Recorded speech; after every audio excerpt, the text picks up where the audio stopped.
Bonjour à toutes et à tous. J'espère que vous vous portez au moins aussi bien qu'Emmanuel Macron au terme du sommet Afrique-France.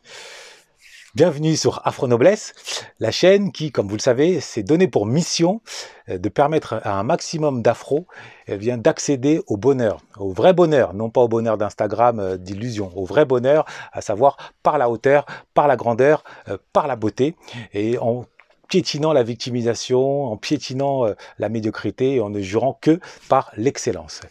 Je suis Ludovic Hermanwanda, prince Bamileke, écrivain et formateur en maîtrise du langage soutenu, ma formation étant désormais prise en charge par l'État, et cette formation permet de grève des ailes et permet à tout un chacun de s'élever dans la société sans passer par l'escalier, sans passer par l'ascenseur, mais vraiment avec les ailes du langage, de l'éloquence, de la rhétorique, de la communication non violente, et j'en passe.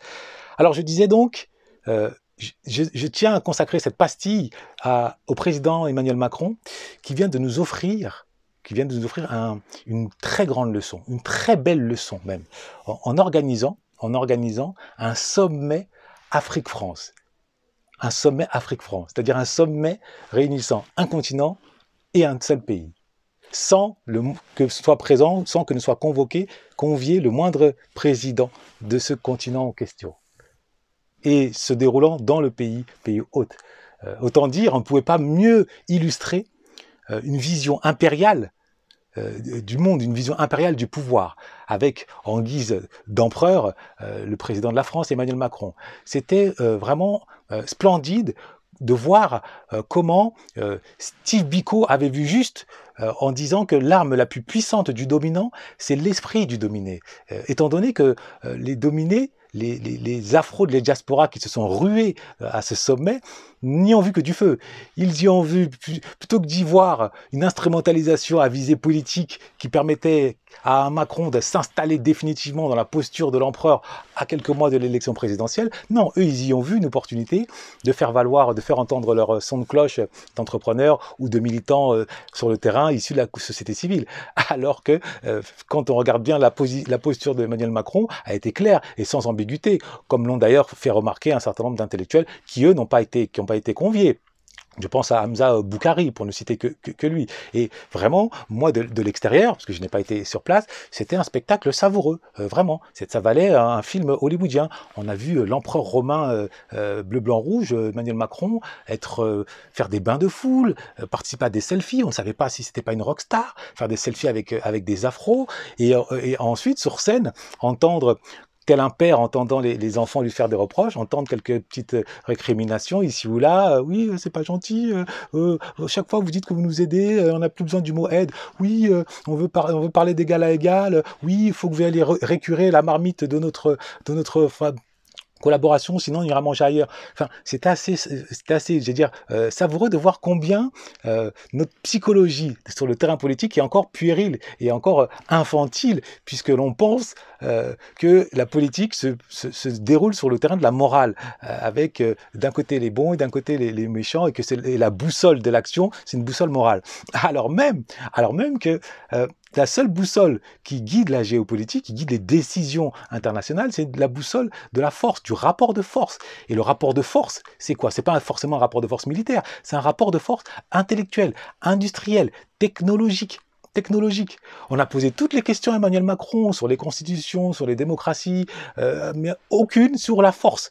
C'est-à-dire, on ne comprend pas que la France tire sa force de la faiblesse de l'Afrique. Et la faiblesse de l'Afrique, c'est son absence, notamment, de technologie d'extraction, des machines d'extraction. Je n'ai pas entendu, alors j'ai pas assisté, j'ai pas suivi tous les débats, mais je n'ai pas entendu à Emmanuel Macron se voir soumettre cette question de, voilà, le transfert des technologies. À la limite, si on demande quelque chose, compte tenu du passé, on a été castré dans notre émancipation.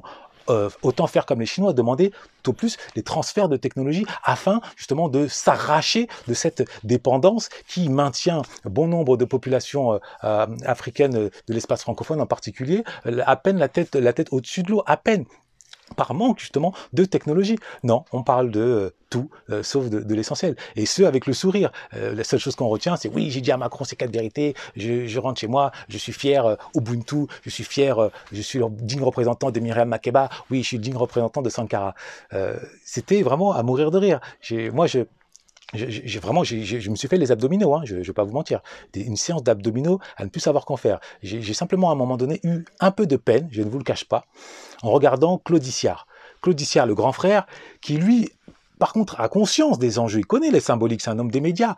Et bien sur scène, en qualité d'animateur, il s'est aperçu que ses interlocuteurs plus jeunes, les petits frères, les petites sœurs, peut-être même ses enfants, eh bien, il n'était pas au courant des enjeux. À un moment donné, il demande à la jeune fille qui vient malienne, je crois, si elle avait été satisfaite que finalement le sommet Afrique-France s'appelle France-Afrique s'appelle désormais Afrique-France. Elle n'avait pas compris la distinction. À un moment donné aussi, il demande à une autre, est-ce que vraiment la démocratie est ce dont l'Afrique a vraiment besoin? Pareil, il reçoit une réponse improbable. Et il était estomaqué, il a compris, il était sidéré, il a compris qu'il finalement il était juste une marionnette au service d'un Macron, sauf qu'il était trop tard, il était déjà sur scène. Bon, et Macron, lui, splendide, honnêtement.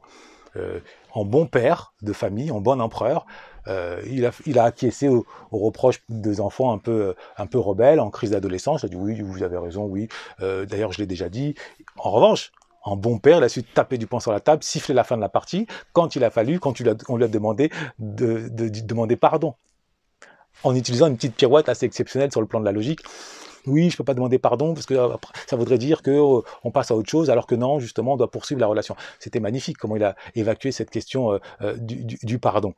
Donc vraiment, à travers ce sommet qui était sommet de la grandeur africaine et sommet grandeur française et sommet de la naïveté africaine nouvelle génération, ou alors on peut dire sommet de l'afro-calimérisme, nous autres diasporés, on voit clairement que notre communauté est divisée en deux, avec d'un côté ceux qui agissent avec honneur, avec hauteur pour eux, comme ça a été le cas avec notamment lors du salon Business Africa organisé par l'équipe de Régis Katayali, et de l'autre côté une diaspora encore enfermée dans ce complexe d'infériorité qui se traduit par un complexe de dépendance visant à toujours demander à l'autorité, impériale de l'aide, de demander telle ou telle chose, avec un semblant de dignité verbale, parce qu'il fallait quand même reconnaître qu'il y avait un petit peu d'éloquence. Et pendant ce temps-là, de l'autre côté de la Méditerranée, bon, bah, les voix fortes qui aboient trop, si je puis dire, un Kémy Séba, une Nathalie Yamb, pour ne citer que ces deux-là,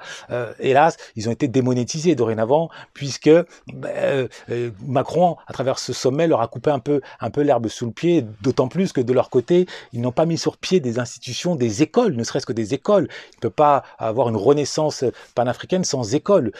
Est-ce qu'ils ont formé des nouveaux, des nouveaux soldats, des nouveaux ambassadeurs, des nouveaux guerriers du panafricanisme nouvelle génération, détachés de tout complexe d'infériorité à l'égard de l'Occident? Je demande à voir. Donc, pour l'heure, Macron, vraiment, c'était chapeau. Grâce à ce sommet, je crois qu'il a assuré sa réélection. Et il s'est installé dans la posture de l'empereur. Et ça, Dieu sait que les Français adorent voter pour les empereurs, pendant que Zemmour, lui, leur dit que la France, justement, perd de sa puissance. Lui, Macron, il leur montre que non, la France est toujours un pays admiré. Regardez comment la jeunesse africaine m'adoube, fait des selfies avec moi comme si j'étais Johnny Hallyday et Beyoncé réunis.